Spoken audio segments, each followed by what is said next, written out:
कैथल में कुछ साथियों से मिलते हुए और आप लोगों से मिलने के लिए मैं यहाँ रणजीत जी के ऑफिस में आया।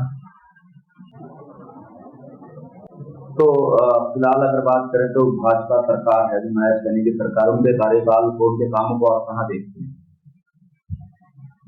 देखिए, अभी नायब सैनी जी की जो सरकार है उसको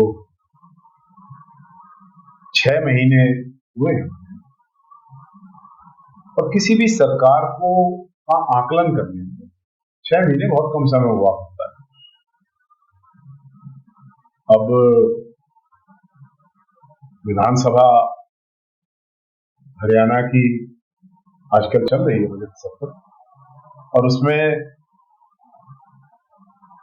डिबेट्स चल रही हैं सरकार की परफॉर्मेंस पर।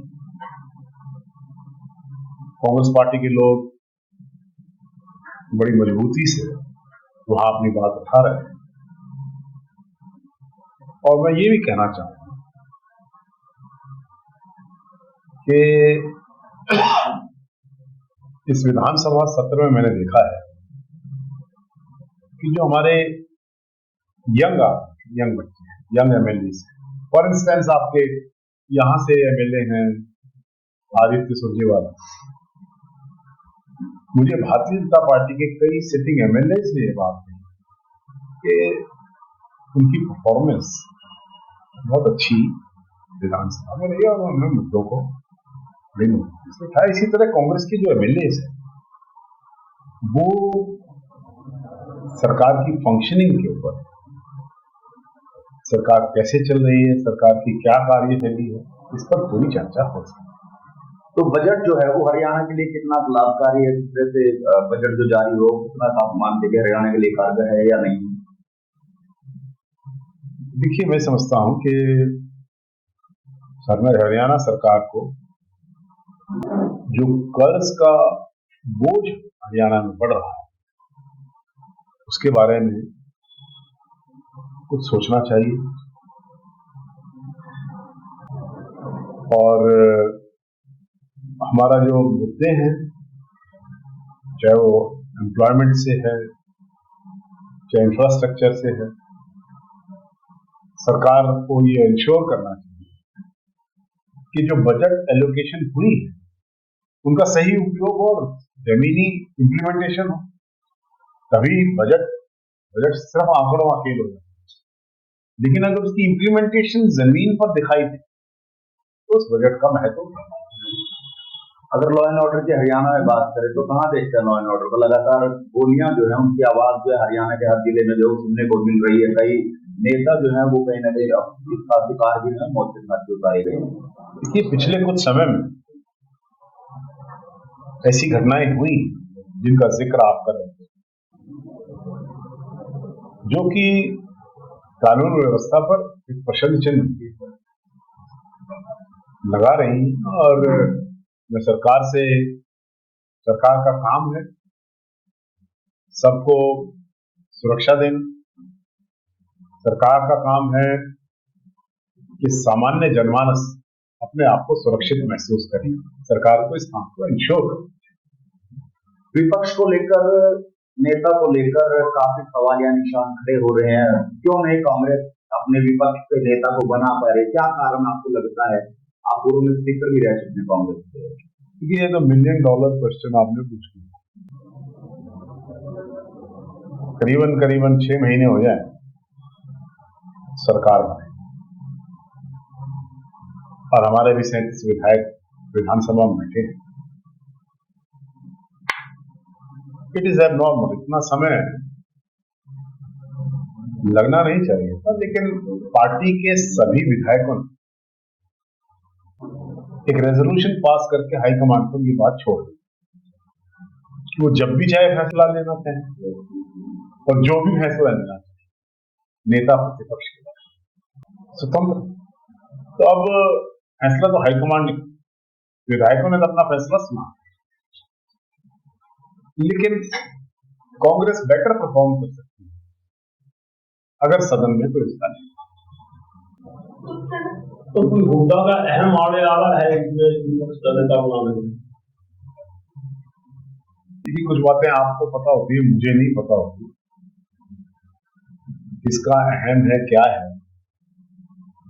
क्या विपक्ष का नेता नाम अनाउंस करने में कहीं ना कहीं जो उच्च स्तर के जो आपके नेता हैं वो हुड्डा के नाम से कहीं ना कहीं भय खा रहे हैं कि अगर हुड्डा को नहीं बनाया गया तो कुछ और खेल जो है वो देखा जाए? ऐसा तो नहीं लग रहा है कांग्रेस टूट जाएगी अगर हुड्डा को बना दिया या हुड्डा को नहीं बनाया। देखिए, कांग्रेस जितने भी आप नाम ले रहे हैं, संगठन, पार्टी, संस्था इन सबसे बड़ी हुआ है। बहुत से लोगों ने कांग्रेस छोड़ी है, फिर कांग्रेस में लौटे, कुछ की दुर्गति हुई है, कुछ को सदगति मिली है, नो बात।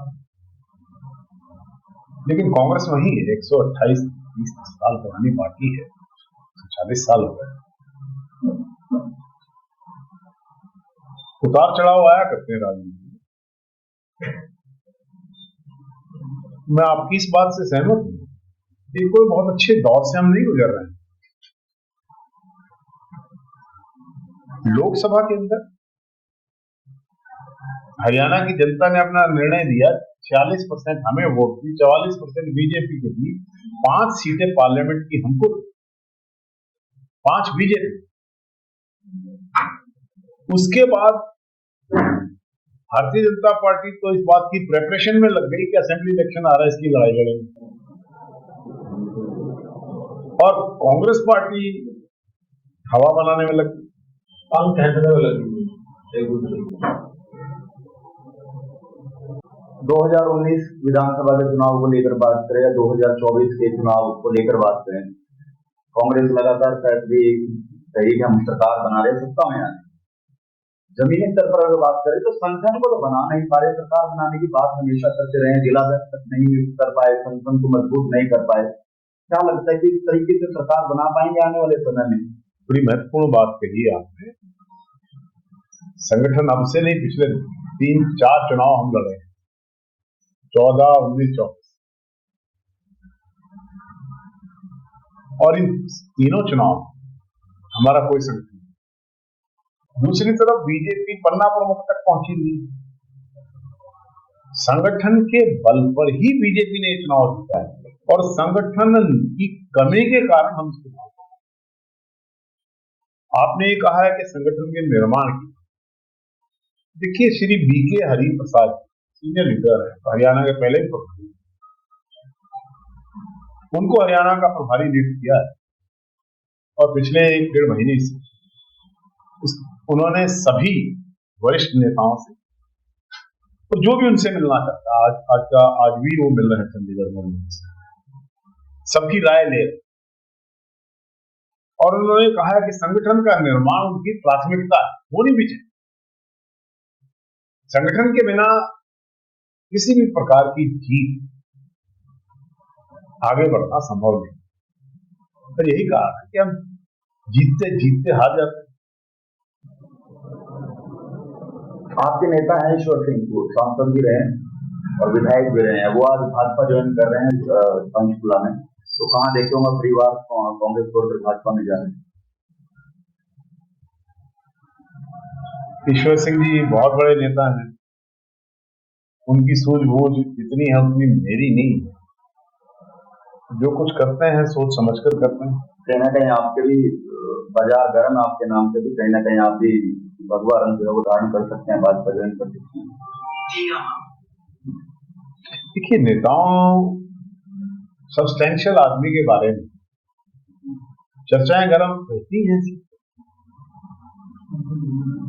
चुनाव के वक्त भी चर्चा है कि भूपेंद्र सिंह हुड्डा ने आपको कहा, चर्चा का तो मैं क्या कर सकते हैं। लेकिन कुलदीप जी का क्या स्टैंड है? मैं तो जहां हूँ दिख ही रहा हूँ वहां पर। संजय, आपने भी एक बात कही कि लोकसभा चुनाव के बाद भाजपा जो है विधानसभा चुनाव की तैयारी में लगी, कांग्रेस हवा बनाने में लगी।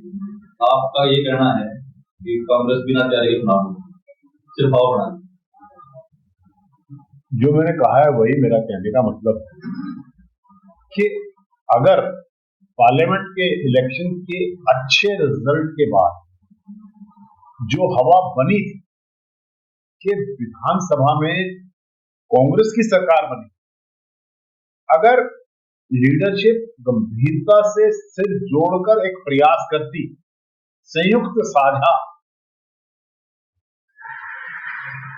और सिर्फ उस हवा पर जो पार्लियामेंट इलेक्शन के रिजल्ट से हमारे हक में बनी, उस पर डिपेंड ना करके जमीनी स्तर पर अगर हम उतर कर आपसी गठजोड़, समझौता, प्रेम, प्यार, अंडरस्टैंडिंग सिखाएं within the party. Within the party.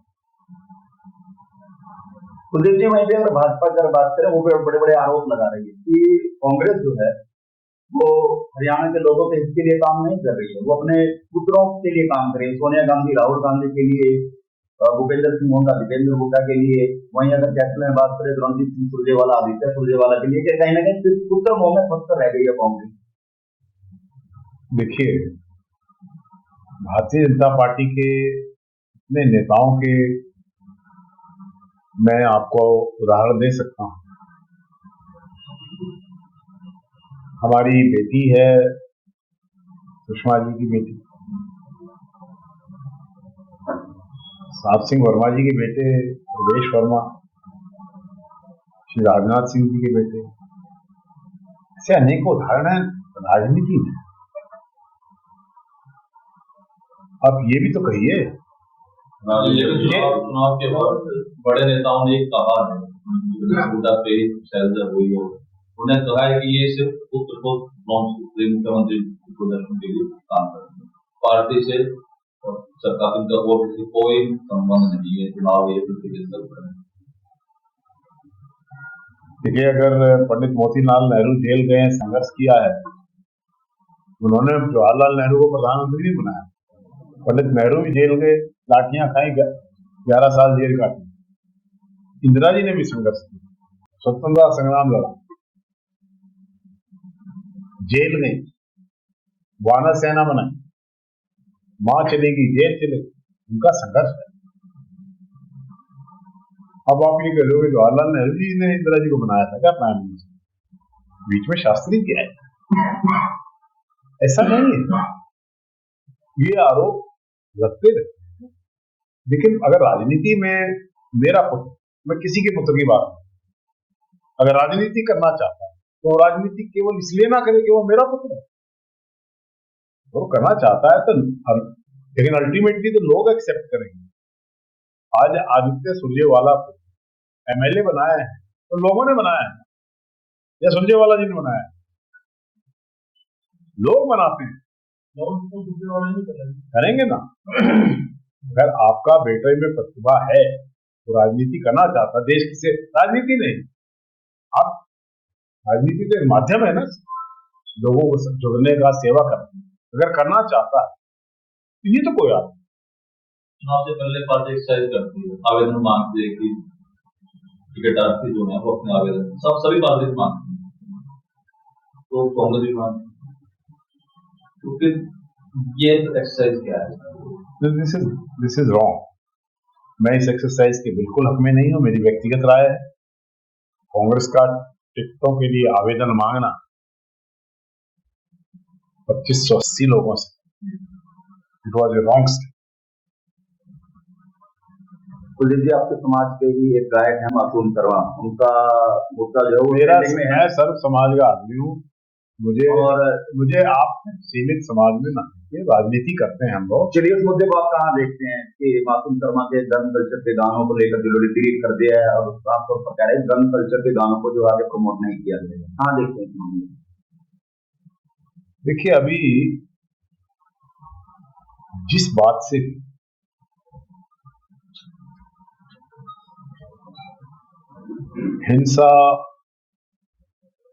हिंसात्मक बात या